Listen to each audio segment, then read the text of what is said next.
The Boston Marathon, 1 year later, there's the city and many people there hoping that this race this year will help them move past the horrors of last year. Security ramped up, as you can imagine, and police on high alert. Local Boston strong Dan Harris is there at the starting line. I know you went there as a child, and you're there again with us this morning. Good morning, Dan. That's exactly right, Robin. Good morning to you from the little town of Hopkinton, which traditionally has hosted the starting line for the Boston Marathon.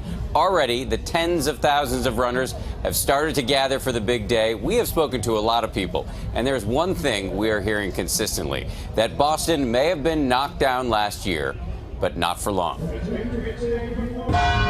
Beneath all the pre-race ceremony, including a tribute to the first responders at Fenway overnight and the annual blessing of the runners, beneath it all, a steely current of resolve. It's a symbolic gesture that we're not going to cower to the specter of terrorism. Last year, trauma surgeon Dr. David King ran the marathon, then heard about the attacks and went straight to Mass General Hospital to treat the wounded. He's running again today. Having such an intimate relationship and shared so many remarkable moments with my patients and not want to run for them to celebrate their recovery, I can't imagine not doing it. There will be extraordinary security this year.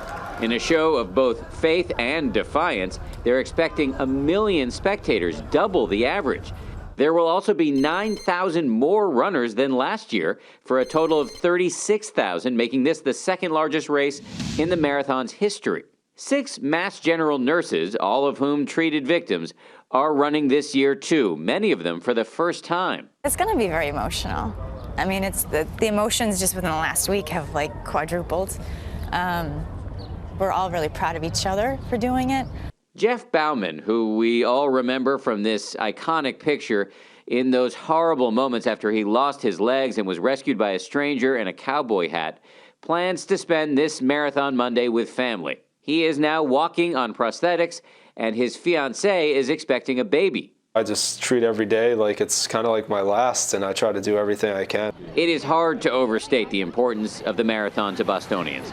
As a little boy, it went right by my house. My dad ran it many times. Last year's attack was an attack on all of us. While officials say they have dramatically boosted security this year, they've gone out of their way to not spoil one thing that everybody loves about this race, which is the intimacy. The fact that anybody can walk up to pretty much any point along the 26.2-mile route and without a ticket bear firsthand witness to one of the world's greatest sporting events.